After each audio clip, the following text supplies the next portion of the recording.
AV news కి స్వాగతం. ముందుగా హెడ్లైన్ చూద్దాం. అమెరికాలో కాల్పులకు పాల్పడిన వ్యక్తి అరెస్ట్. అనుమానితుడు 22 ఏళ్ల రాబర్ట్ క్రీమోగా గుర్తించి అదుపులోకి తీసుకుని అరెస్ట్ చేసిన షికాగో పోలీసులు.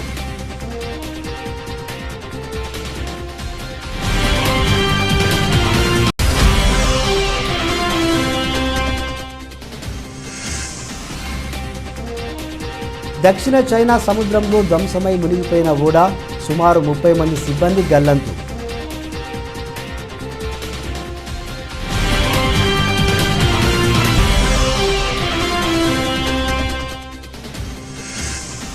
గాంధీనగర్లో డిజిటల్ ఇండియా వీక్ 2022ను ప్రారంభించిన ప్రధాని వ్యాక్సినేషన్ సక్సెస్ను వదిలేసిన ఫోటోపై పడ్డారని ప్రతిపక్షాలపై ధ్వజమెత్తిన మోదీ.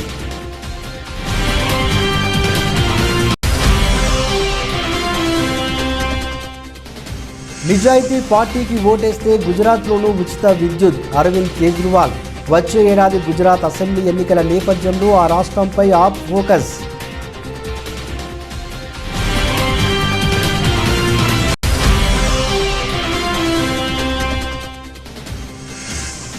ఏపీలో ఈరోజు పునఃప్రారంభమైన పాఠశాలలు.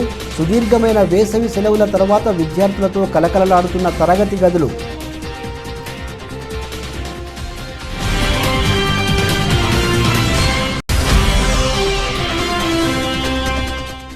లాభాల్లో కొనసాగుతున్న దేశీయ స్టాక్ మార్కెట్లు. సానుకూల గ్లోబల్ సంకేతాల మధ్య 250 పాయింట్లకు పైగా పెరిగి 15,900కి ఎగువకు చేరిన నిఫ్టీ. అగ్రరాజ్యం అమెరికాలో స్వాతంత్ర దినోత్సవం సందర్భంగా జరిగిన వేడుకల్లో అపశృతి చోటు చేసుకున్న సంగతి తెలిసిందే. ఈ మేరకు ఒక దుండగుడు షికాగో నగర శివార్లోని ఐలాండ్ పార్క్ వద్ద జరుగుతున్న ఇండిపెండెన్స్ డే పరేడ్పై కాల్పులకు జరిపాడు. దీంతో షికాగో పోలీసులు ఆ ఘటనకు పాల్పడిన నిందితుడి ఆచూకీ కోసం నగరమంతా జల్లెడపట్టారు. ఈ నేపథ్యంలోనే అనుమానితుడు 22 ఏళ్ల రాబర్ట్ క్రీమోగా గుర్తించి అదుపులోకి తీసుకుని అరెస్ట్ చేశారు. అతను హైపవర్ రైఫిల్తో వేడుకలకు వచ్చిన ప్రేక్షకులనే లక్ష్యంగా చేసుకుని దాడులకు పాల్పడ్డాడని పోలీసులు తెలిపారు. నిందితుడు జరిపిన కాల్పుల్లో 6 మృతి చెందారని వెల్లడించారు. అంతేకాదు ఈ ఘటనలో పిల్లలతో సహా దాదాపు 2 డజన్ల మందికి పైగా గాయపడ్డారని తెలిపారు. ప్రస్తుతం వారంతా ఆసుపత్రిలో చికిత్స పొందుతున్నారని, కొందరి పరిస్థితి విషమంగా ఉందని అధికారులు పేర్కొన్నారు. దక్షిణ చైనా సముద్రంలో ఓడ ధ్వంసమై మునిగిపోయింది. ఈ విషయాన్ని చైనా అధికారులు వెల్లడించారు. ఈ నౌక హాంకాంగ్కు నైరుతి దిశలో 160 నాటికల్ మైళ్ళు 296 కిలోమీటర్ల దూరంలో రెండుగా ముక్కలై మునిగిపోయిందని తెలిపారు. ఈ దుర్ఘటనలో సుమారు 30 మంది సిబ్బంది గల్లంతయ్యారని, ఈ ఘటన దక్షిణ చైనా సముద్రం మధ్య భాగంలో ఏర్పడిన చాబా తుఫాను కారణంగా చోటు చేసుకుందని పేర్కొన్నారు. హాంకాంగ్ కాలమానం ప్రకారం శుక్రవారం ఉదయం 7 గంటలకు ఈ ఘటన జరిగినట్లు పేర్కొన్నారు. ప్రస్తుతం ఈ తుఫాను గ్వాంగ్డాంగ్ ప్రావిన్స్లో తీరాన్ని తాకింది. ఈ నౌక మునిగిపోయిన ప్రదేశానికి 50 నాటికల్ మైళ్ళ దూరంలో 12 మంది మృతదేహాల్ని రెస్క్యూ సిబ్బంది గుర్తించారు. అదికాక అక్కడ కఠినమైన వాతావరణ పరిస్థితులు, తీవ్ర గాలుల కారణంగా రెస్క్యూ ఆపరేషన్ చేపట్టడం కష్టతరంగా మారింది. ఈ ఘటన జరిగిన వెంటనే శనివారం 3 రక్షించారు. మరొకరిని సోమవారం తెల్లవారుజామున రక్షించారు. ఈ మేరకు ఆ ప్రాంతంలో సుమారు 7 విమానాలు, దాదాపు 249 పడవలు, 498 ఫిషింగ్ ఓడలు గల్లంతైన వారి ఆచూకీ కోసం ముమ్మరంగా గాలిస్తున్నాయి. ప్రస్తుతం ఈ రెస్క్యూ ఆపరేషన్కు సంబంధించిన వీడియో ఆన్లైన్లో తెగ వైరల్ అవుతోంది.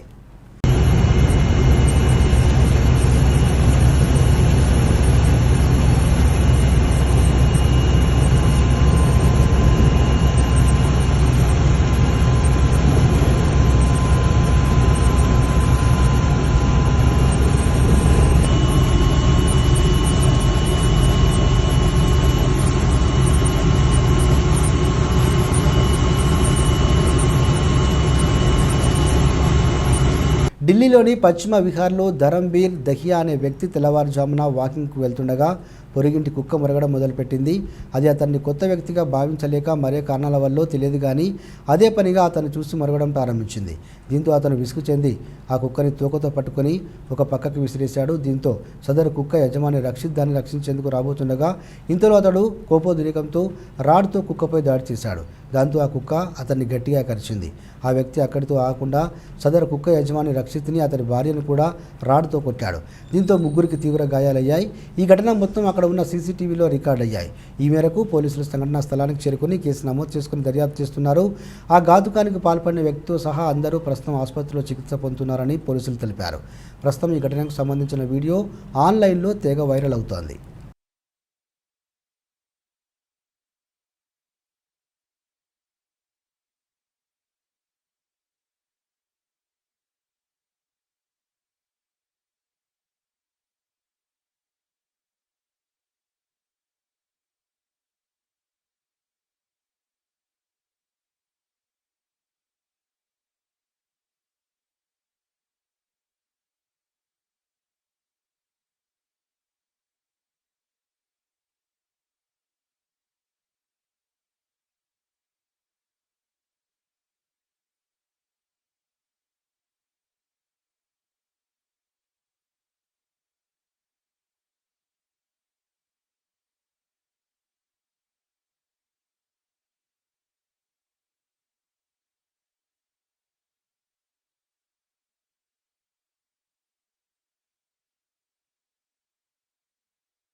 కోవిడ్ వ్యాక్సినేషన్ సర్టిఫికెట్పై మోదీ ఫోటో ఎందుకంటూ ప్రతిపక్షాలు నిలదీయడంపై ప్రధాని మోదీ తీవ్రంగా స్పందించారు.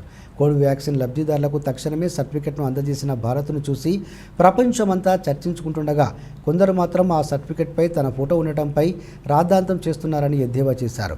గాంధీనగర్లో సోమవారం ఆయన డిజిటల్ ఇండియా వీక్ 2022ను ప్రారంభించిన అనంతరం మాట్లాడారు.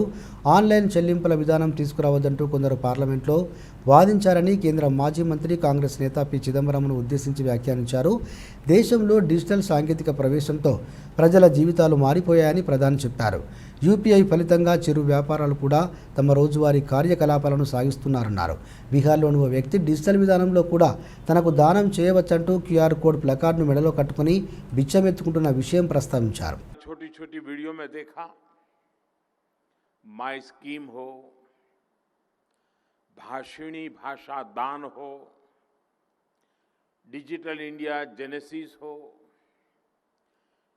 चिप्स टू स्टार्टअप प्रोग्राम हो या बाकी सारे प्रोडक्ट्स, ये सारे ईज ऑफ लिविंग और ईज ऑफ डूइंग बिजनेस को मजबूती देने वाले हैं.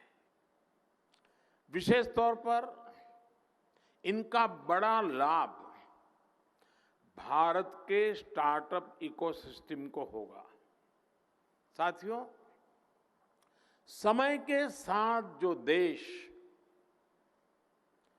आधुनिक टेक्नोलॉजी को नहीं अपनाता, समय उसे पीछे छोड़कर आगे निकल जाता है.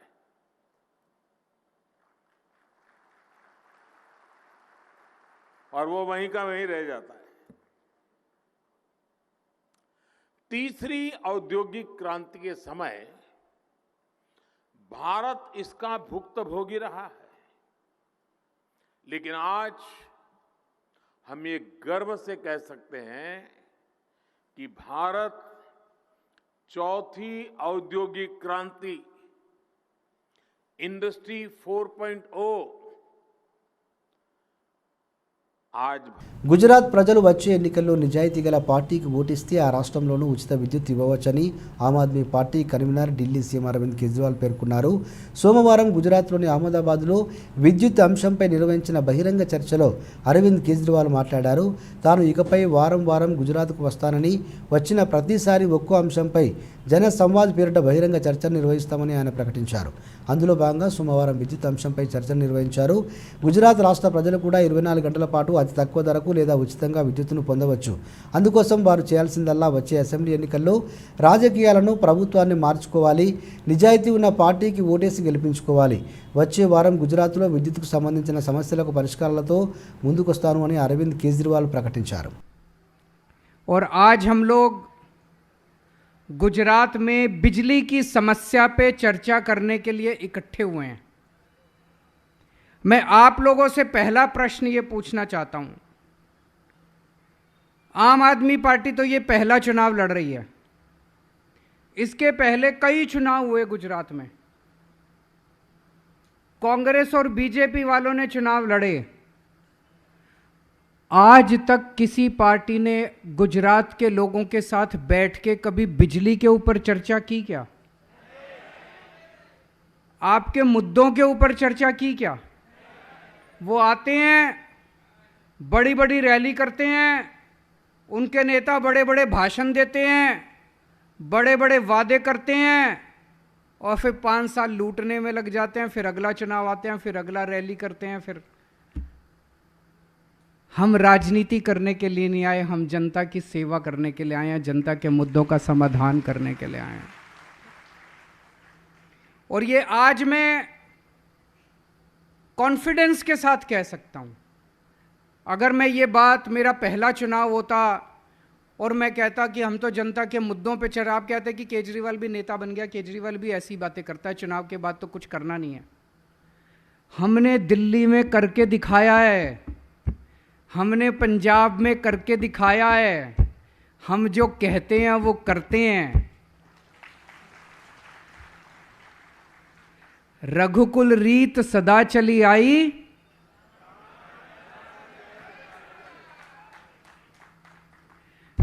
दोस्तों अभी आप लोगों से बात करके कई सारी बातें पता चली। इसके पहले भी हमारे कार्यकर्ता पिछले 1 साल से 1.5 साल से గుజరాత్ के गांव-गांव में घूम रहे हैं। ఏపీలో ఈరోజు పాఠశాలలు పునఃప్రారంభమయ్యాయి. సుదీర్ఘమైన వేసవి సెలవుల తర్వాత విద్యార్థులతో పాఠశాలలు కలకలలాడుతున్నాయి. మరోవైపు ఈ ఏడాది నుంచి నూతన విద్యా విధానం అమలు కాబోతోంది. గతంలో మాదిరి కాకుండా 6 అంచెల విద్యా విధానంతో విద్యా సంవత్సరం కొనసాగనుంది. పాఠశాలలు తెరుచుకున్న ఈ రోజే విద్యార్థులకు జగనన్న విద్యా కానుక కిట్లను అందించనున్నారు. 1 నుంచి 10వ తరగతి చదువుతున్న విద్యార్థులకు ఈ కిట్లను అందజేస్తారు. ఈ కిట్లలో 3 జతల యూనిఫామ్, బెల్టు, బూట్లు, సాక్సులు, school bag, textbooks, workbooks, Oxford English డిక్షనరీలను అందించనున్నారు.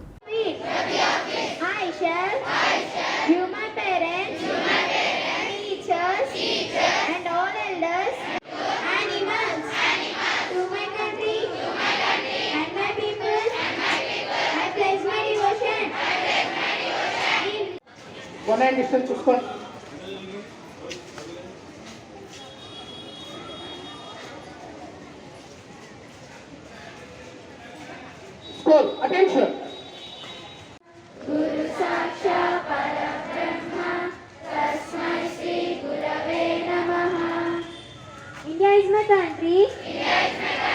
All Indians are my brothers and sisters. I love my country. And I am proud of it.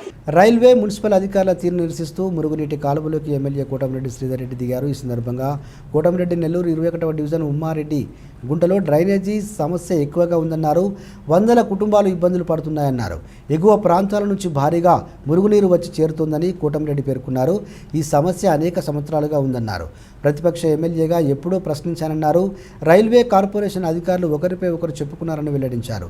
అధికారంలోకి వచ్చిన 3 ఏళ్ల నుంచి కూడా అధికారులతో మాట్లాడుతున్నా కూడా అధికారులు పట్టించుకోవడం లేదన్నారు. ప్రజా సమస్యల పరిష్కార విషయంలో అధికారమా ప్రతిపక్షమా అనేది ఉండదని ప్రజల పక్షాన ఉంటానన్నారు. ఏంటంటే ఒక సిపిఎం పార్టీ వాళ్ళు కాదు మేము ధర్నా చేస్తా అనేవాళ్ళు మాకు ఎవరు పట్టించుకోవాలి. ఈ శ్రీధర్ సార్ వచ్చాక మాకు వాళ్ళు లేపేస్తాను ఇల్లు కూడా వాళ్ళతో కూరకాడు చేసి ఈ రోజు మా కాలువలు కూడా కట్టించి మాకు ఆయన కూడు నీరే ఉంటే ఏదైనా సరే సాధ్యం అవుతుంది. అలాంటిది ఆ సార్ మాకు నిలబెట్టించారు. మాట ఇచ్చారు ఆ రోజు నా ఇల్లు ఎక్కడ పోదు మేము ఉన్నాను నేను విన్నాను. ఎస్సీ గారు చాలా స్పష్టంగా చెప్తున్నా, ఆషామాషి మాటలు వద్దు, అనవసరం మాటలు వద్దు, అర్థం కదా. నేను చాలా స్పష్టంగా ఆవేదనతో మాట్లాడుతున్నా, బాధతో మాట్లాడుతున్నా. మీకు ఎన్నిసార్లు చెప్పానండి ఈ సమస్య? శశిరావు గారు మీకు ఎన్నిసార్లు చెప్పానండి? మీకు మా తమ్ముడు ఎన్నిసార్లు చెప్పాడండి? మీరు ఆఖరిలో మాకు ఏం చేయండి, నంబర్లో ప్రారంభిస్తామని చెప్పారు లేదండి.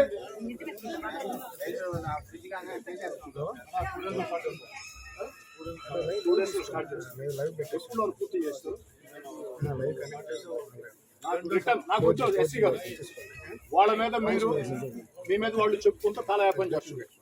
నాకు అవన్నీ వద్దు, నాకు రిటర్న్ హామీ కావాలి. రిటర్న్ హామీ వచ్చిన దాకా ఇక్కడి నుంచి కదిలే ప్రశ్న. దాంట్లో 2 ఆలోచనలు.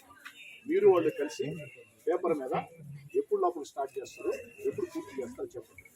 చెప్పిన డేట్లో స్టార్ట్ చేయకుండా ఉన్నా, చెప్పిన డేట్లో కంప్లీట్ చేయకుండా ఉన్నా ఈసారి నీడల్లో కూర్చోవటం కాదు, కొనుక్కుంటాయి ఇళ్ళకి వచ్చి. అందుకంటే నా మార్గం లేదు, ఇంకా అందుకంటే మార్గం లేదు. ఒకటే గుర్తుపెట్టుకోండి, అధికార పార్టీ ఎమ్మెల్యేనా ప్రతిపక్ష ఎమ్మెల్యేనా కాదు, ప్రజా సమస్యల విషయంలో ప్రజాపక్షం అంతే. నన్ను అడిగారండి మా వాళ్ళందరూ ఇక్కడ ఏమడిగారు. ప్రజా పంపిణీలో రాష్ట్రానికో రకంగా కమిషన్ ఉండటం సరికాదని రేషన్ డీలర్ల సంఘం రాష్ట్ర అధ్యక్షుడు మండాది వెంకట్రావు పేర్కొన్నారు. దేశవ్యాప్తంగా డీలర్లందరికీ ఒకే కమిషన్ ఇవ్వాలని ఆయన డిమాండ్ చేశారు. తమ సమస్యలు పరిష్కరించాలని పౌర సరఫరాల కార్యాలయం ఎదుట రేషన్ డీలర్లు ధర్నా చేశారు. ప్రజా పంపిణీలో రాష్ట్రానికో రకంగా కమిషన్ ఉండటం సరికాదన్నారు. దేశవ్యాప్తంగా డీలర్లందరికీ ఒకే కమిషన్ ఇవ్వాలని రేషన్ డీలర్ల సంఘం రాష్ట్ర అధ్యక్షుడు మండాది వెంకట్రావు డిమాండ్ చేశారు. రాష్ట్రంలోని 29,000 మంది డీలర్లు కరోనా సమయంలోనూ నిత్యావసరాలు పంపిణీ చేసిన విషయాన్ని ఆయన గుర్తు చేశారు. వైసీపీ ప్రభుత్వం ఎండియూలను ఏర్పాటు చేసి రేషన్ పంపిణీ చేయడం సరికాదని రేషన్ డీలర్లు ఈ సందర్భంగా పేర్కొన్నారు. దేశంలో ఉన్న రేషన్ డీలర్ సమస్యల పరిష్కారంతో పాటు ఆంధ్రప్రదేశ్లో ప్రధానంగా ఎదుర్కొంటున్న రేషన్ డీలర్ సమస్యలను కూడా ఎజెండాగా తీసుకొని ఈరోజు మన రాష్ట్ర వ్యాప్తంగా ప్రతి తహసీల్దార్ కార్యాలయంలో కూడా డీలర్ల సమస్యలపైన వినతి పత్రాలు అందించాలని నిర్ణయం తీసుకోవడం జరిగింది. ఈ కార్యక్రమంలో అన్ని మండల కార్యాలయాలు నిర్వహిస్తూ ఉన్నాం. అలాగే 11వ తేదీ అన్ని జిల్లా కార్యాలయాల ముందు, కలెక్టరేట్ల ముందు నిరసన కార్యక్రమం తెలియజేస్తాం. అలాగే 18వ తేదీ చలో విజయవాడ కార్యక్రమం ద్వారా మేము కూడా ఇక్కడ చలో విజయవాడలో కూడా నిరసన కార్యక్రమం నిర్వహిస్తూ ఉన్నాం. అలాగే ఆగస్టు 2వ తేదీ చలో ఢిల్లీ కార్యక్రమం ద్వారా పార్లమెంట్ మార్చిని నిర్వహిస్తూ ఉన్నాం. ఈ కార్యక్రమాలన్నింటికీ రూపకల్పన చేయడానికి ప్రధాన ఉద్దేశం. మచిలీపట్నం మండలం క్యాంబెల్పేట నుండి చేపల వేటకు వెళ్లిన మత్స్యకారుల ఆచూకీ గల్లంతు. 4 రోజుల క్రితం వేటకు వెళ్లిన 4 మత్స్యకారులు కాకినాడ సమీపంలో బోటు మోటారు పనిచేయడం లేదని యజమానికి సమాచారం ఇచ్చిన మత్స్యకారులు అనంతరం చరవాణిలు పనిచేయకపోవడంతో ఆందోళనలో కుటుంబ సభ్యులు, గ్రామంలో వారి కోసం ఎదురు చూస్తున్న కుటుంబ సభ్యులు.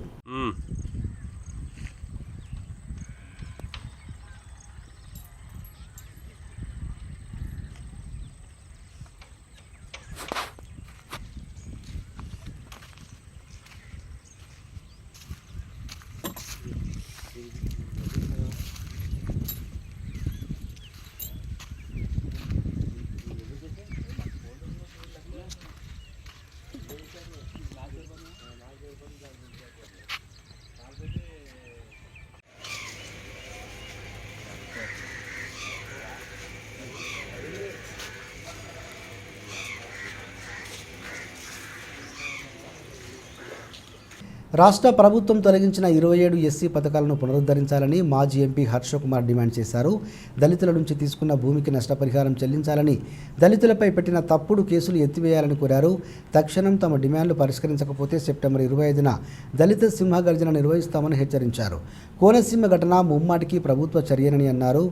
కాపులు, ఎస్సీలు కలిసిపోతే రాజకీయ శక్తిగా మారతారని భావించి వారి మధ్య విభేదాలు తేవడం కోసం వైసీపీ ప్రభుత్వం ఈ చర్యకు పాల్పడిందన్నారు. అనంతబాబు కేసును న్యాయస్థానాలు సుమోటోగా తీసుకోవాలని కోరారు. జనసేన అధినేత పవన్ కళ్యాణ్ ప్రధాని మోడీ పర్యటనకు దూరంగా ఉండటాన్ని స్వాగతిస్తున్నామన్నారు.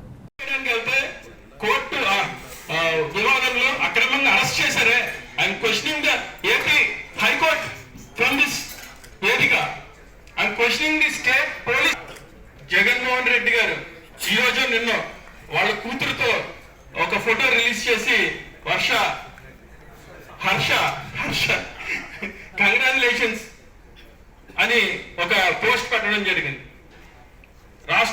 రాష్ట్రంలో ఉన్న ప్రజలందరూ కూడా they are giving a round applause of applause.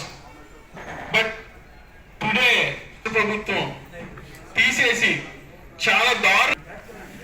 Thank you very much for Vaijalas too. It's a wonderful success. Wonderful success అని ఎందుకన్నా అనుకున్నామంటే మేము చర్చించే విషయాలు ఏ రకంగా చర్చించాలనుకున్నామో ఆ రకంగానే చర్చించాం.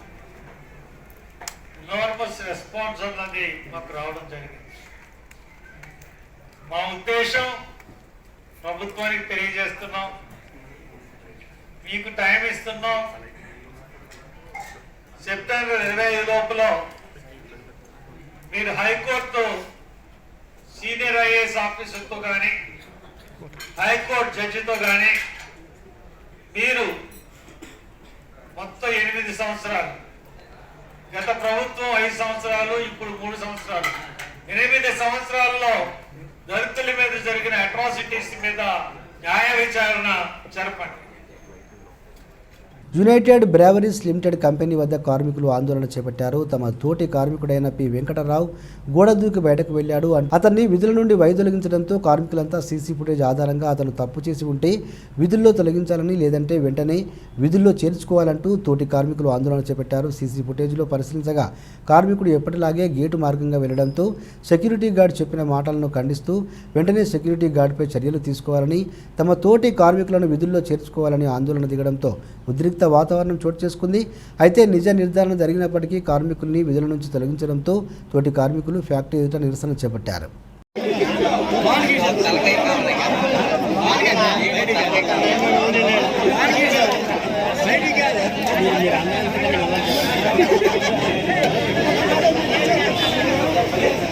మన కంపెనీ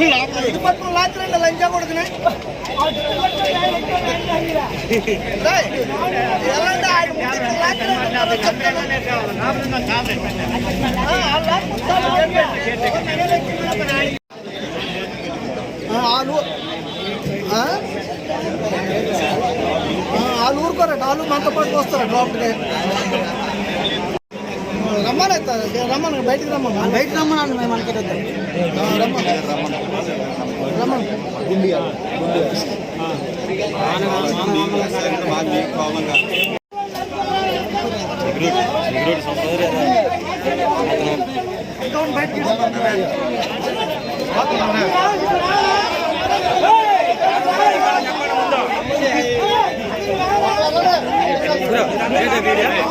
తమ పోరాటాల ద్వారా సమాజాన్ని ప్రభావితం చేసిన వారిలో ఎంతోమంది స్ఫూర్తి నింపిన గొప్ప వ్యక్తులు ఉన్నారని, అటువంటి వారిలో మన్యం వీరుడు అల్లూరి సీతారామరాజు, ప్రజల మనిషి వంగవీటి మోహన్ రంగలను ప్రముఖంగా చెప్పుకోవచ్చని ఎమ్మెల్యే గంటా శ్రీనివాసరావు తెలిపారు. సోమవారం మనోరమ థియేటర్ ప్రాంగణంలో వంగవీటి మోహనరంగ 75వ జయంతి సందర్భంగా నిర్వహించిన వజ్రోత్సవ వేడుకల్లో ఆయన ముఖ్య అతిథిగా పాల్గొన్నారు. ముందుగా జ్యోతి ప్రజ్వలన చేసి అనంతరం కేక్ కట్ చేసి కార్యక్రమాన్ని ప్రారంభించారు. ఈ సందర్భంగా ఆయన మాట్లాడుతూ రాధా రంగ ఆర్గనైజేషన్ ఆధ్వర్యంలో మన్యం వీరుడు అల్లూరి సీతారామరాజు 125వ జయంతి, అలాగే వంగవీటి మోహన్ రంగ 75వ జయంతిని పురస్కరించుకొని నిర్వాహకులు భారీ ఎత్తున సేవా కార్యక్రమాలు నిర్వహించడం అభినందనీయమని పేర్కొన్నారు. ఈ సందర్భంగా భారీ ఎత్తున అన్నదాన కార్యక్రమం చేపట్టడం కూడా అభినందనీయమని అన్నారు. ఏంటంటే రంగా గారు కానీ, సీతారామరాజు గారు కానీ, అంబేద్కర్ గారు కానీ వీళ్ళందరూ కూడా వాళ్ళు బై బర్త్ వాళ్ళు ఒక క్యాస్ట్లో పుట్టారు. కానీ వాళ్ళని కేవలం ఆ క్యాస్ట్లకే పరిమితం చేయడం కూడా కరెక్ట్ కాదు. రంగా గారు అయితే యాక్చువల్గా విజయవాడలో ఆయన చనిపోయే రోజు చేస్తున్న పోరాటం ఒక కాపుల గురించి కాదు. ఎవరైతే పేద, బడుగు, బలహీన వర్గాలు ఉన్నారో వాళ్ళ యొక్క అభ్యున్నతి కోసం, వాళ్ళ యొక్క సంక్షేమం కోసం ఆ రోజు ఆయన పోరాటం చేస్తుంటే ఆ రోజు ఆయన ప్రాణాలు కోల్పోవడం జరిగింది. అలాగే అంబేద్కర్ ఉన్నారు. ఈరోజు కేవలం దళితులు మా నాయకుడు అని చెప్పుకుంటే అది చాలా తప్పది. ఈ దేశానికి రాజ్యాంగం అందించిన మహా మేధావి ఆయన. అలాగే సీతారామరాజు ఉన్నారు. ఆయన బై బర్త్ క్షత్రియుడు కావచ్చు, కానీ ఆయన పోరాడింది మన్యం ప్రజల కోసం, అడవి పుత్రుల కోసం. కాబట్టి ఇటువంటి నాయకులు మనం ఏదో కేవలం ఒక సామాజిక వర్గానికి కొంతమందికి పరిమితం చేయడం కూడా కరెక్ట్ కాదు. ఇటువంటి నాయకుల యొక్క జయంతులు, వర్ధంతుల రోజు అన్ని పార్టీల వాళ్ళు, అన్ని వర్గాల వాళ్ళు, అన్ని సామాజిక వర్గాలు కూడా ఆ కార్యక్రమంలో పాల్గొంటాయి. ఈరోజు భీమవరంలో సీతారామరాజు గారి కార్యక్రమం అవుతా ఉంది. సాక్షాత్తు ప్రధానమంత్రి దగ్గర నుంచి, ముఖ్యమంత్రి దగ్గర నుంచి, మెగాస్టార్ చిరంజీవి గారి దగ్గర నుంచి మొత్తం అందరూ కూడా అందులో పాల్గొన్నారు. కాబట్టి అది కేవలం ఒక వర్గమా లేకపోతే ఒక గ్రూపో కాదు, అందరికి కావాల్సిన వ్యక్తులు వాళ్ళు అందరూ వాళ్ళు. అంటే ఒక సామాజిక వర్గాన్ని ఒకరు తొక్కుతున్నారు, లేకపోతే ఇంకొక సామాజిక వర్గాన్ని ప్రోత్సహిస్తున్నారు దానికంటే కూడా సమాజంలో ఇది ఒక అన్ని సామాజిక వర్గాలు కూడా కలిసిమెలిసి ఉండాల్సిన ఒక హిస్టారికల్ నెస్టే ఉంది. అయితే కాపులకు సంబంధించి ఈరోజు నెంబర్ వైజు చాలా ఎక్కువ సంఖ్యలో అవుతుంది. కాబట్టి ఆ విధంగా మీకు అనిపించవచ్చు. అన్ని సామాజిక వర్గాలు కూడా సమంగా చూడాల్సిన బాధ్యత ప్రభుత్వం పైన ఉంది, సమాజం పైన ఉంది. అలా చూసుకున్నప్పుడు దానికి అందరికి కూడా మంచిగా ఉంటుందని చెప్పి 10వ శతాబ్దంలో చోళ సామ్రాజ్యంలో చోటు చేసుకున్న కొన్ని ఘటనల సమాహారంగా రూపొందిన చిత్రం పొన్నియిన్ సెల్వన్. ప్రముఖ రచయిత కల్కి కృష్ణమూర్తి రాసిన పొన్నియిన్ సెల్వన్ నవల ఆధారంగా రూపొందిన ఈ చిత్రం 2 భాగాలుగా విడుదల కానుంది. మణిరత్నం దర్శకత్వంలో విక్రమ్, జయం, రవి, కార్తీ, ఐశ్వర్యరాయ్, త్రిష, ఐశ్వర్య లక్ష్మి ప్రధాన తారలుగా నటించారు. ఈ సినిమాలో ఆదిత్య కరికాలన్ పాత్రలో విక్రమ్ నటిస్తున్నట్లుగా చిత్ర బృందం ప్రకటించింది. అలాగే చోళ కిరీటరాజు, భయంకరమైన యుద్ధ వీరుడు, ది వైల్డ్ టైగర్ అంటూ విక్రమ్ కొత్త పోస్టర్ను రిలీజ్ చేసింది. ఇక పొన్నియిన్ సెల్వన్ చిత్రంలోని తొలి భాగం ఈ ఏడాది సెప్టెంబర్ 30న థియేటర్స్లో రిలీజ్ కానుంది. శరత్ కుమార్, ప్రభు, పార్థిబన్, ప్రకాష్ రాజ్ తదితరులు నటించిన ఈ చిత్రానికి సంగీతం ఏఆర్ రెహమాన్ అందించాడు. వింబుల్డన్ 2022లో భారత స్టార్ టెన్నిస్ క్రీడాకారిణి సానియా మిర్జా సంచలన విజయం నమోదు చేసింది. మిక్స్డ్ డబుల్స్ విభాగంలో క్రొయేషియాకు చెందిన మేట్ పావిక్తో జతకట్టిన హైదరాబాదీ సెమీఫైనల్స్కు దూసుకెళ్లింది. సోమవారం అర్ధరాత్రి జరిగిన క్వార్టర్ ఫైనల్లో 6వ సీడ్ సానియా పావిక్ జోడీ 6-4, 3-6, 7-5 తేడాతో 4వ seed Gabriela Dabrowski, Canada John Peers Australia ద్వయంపై అద్భుత విజయం సాధించింది. 1:41 నిమిషాల పాటు సాగిన ఈ పోరులో సానియా జోడీ 8 ఏసులు సాధించడంతో పాటు పవర్ఫుల్ 4 హ్యాండ్ షాట్లతో ప్రత్యర్థిని ఉక్కిరి బిక్కిరి చేసింది. ఈ జోడీ సెమీస్లో 2వ సీడ్ డిస్రే క్రాజిక్ నీల్ స్కూప్స్కి, 7వ సీడ్ జెలినా ఓస్టాపెండో రాబర్ట్ ఫరా జోడీల మధ్య పోటీలో విజేతను ఎదుర్కొనుంది. కెరియర్లో చివరి విముళ్లను ఆడుతున్న సానియా మిక్స్డ్ డబుల్స్ విభాగంలో తొలిసారి సెమీస్లోకి ప్రవేశించడంతో కెరియర్ను టైటిల్తో ముగించాలని భావిస్తుంది. కాగా ఈ టోర్నీ మహిళల డబుల్స్లోనూ పాల్గొన్న సానియా తొలి రౌండ్లోనే నిష్క్రమించిన విషయం తెలిసిందే. దేశీయ స్టాక్ మార్కెట్లు లాభాల్లో కొనసాగుతున్నాయి. సానుకూల గ్లోబల్ సంకేతాల మధ్య 250 పాయింట్లకు పైగా పెరిగింది. నిఫ్టీ 15,900కి ఎగువకు చేరింది. నిఫ్టీ 15,900కి ఎగువకు చేరింది. ప్రస్తుతం సెన్సెక్స్ 459 పాయింట్ల లాభంతో 53,694 వద్ద, నిఫ్టీ 135 పాయింట్లు ఎగిసి 15,970 వద్ద ట్రేడ్ అవుతున్నాయి. చైనా వస్తువులపై అమెరికా కొన్ని సుంకాలను తగ్గించవచ్చని నివేదికలు, అమెరికా ఆసియా మార్కెట్ల సానుకూల సంకేతాలతో అన్ని రంగాల షేర్లు లాభపడుతున్నాయి. Metal, Nifty, auto, Nifty financial షేర్లు లాభపడుతున్నాయి. టాటా మోటార్స్ టాప్ గెయిన్ రన్గా ఉండగా Coal India, Hindalco, Adani Ports, JSW Steel కూడా లాభాల్లో ఉన్నాయి. ఇంకా Power Grid, Bajaj Finserv, Kotak Mahindra Bank, Tata Steel, NTPC, Reliance, UltraTech Cement, ICICI Bank, Tech Mahindra, SBI, HDFC Bank, HDFC, LIC భారీ లాభాలు ఆర్జిస్తున్నాయి. ఏషియన్ పెయింట్స్, ITC, టైటన్ మాత్రం నష్టాల్లో ట్రేడ్ అవుతున్నాయి.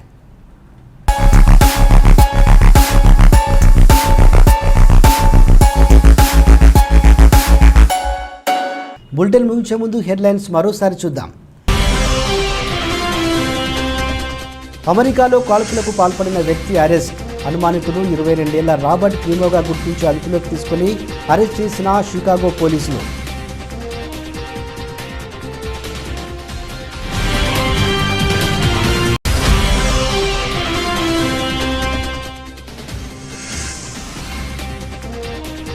దక్షిణ చైనా సముద్రంలో ధ్వంసమై మునిగిపోయిన ఓడ, సుమారు 30 మంది సిబ్బంది గల్లంతు.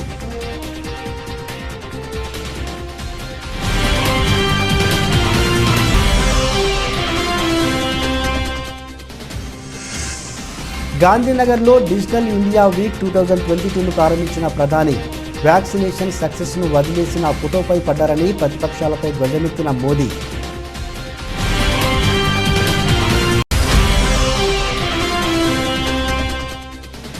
నిజాయితీ పార్టీకి ఓటేస్తే గుజరాత్లోనూ ఉచిత విద్యుత్. అరవింద్ కేజ్రీవాల్. వచ్చే ఏడాది గుజరాత్ అసెంబ్లీ ఎన్నికల నేపథ్యంలో ఆ రాష్ట్రంపై ఆప్ ఫోకస్.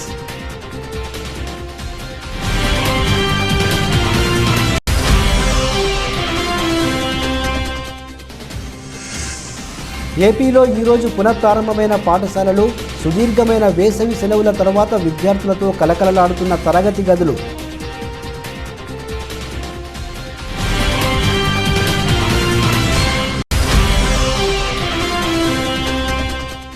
లాభాల్లో కొనసాగుతున్న దేశీయ స్టాక్ మార్కెట్లు. సానుకూల గ్లోబల్ సంకేతాల మధ్య 250 పాయింట్లకు పైగా పెరిగి 15,900కి ఎగువకు చేరిన నిఫ్టీ. ఇవి బులెటిన్ అప్డేట్స్. మరో బులెటిన్లో మళ్ళీ కలుద్దాం. అంతవరకు సెలవు. నమస్తే.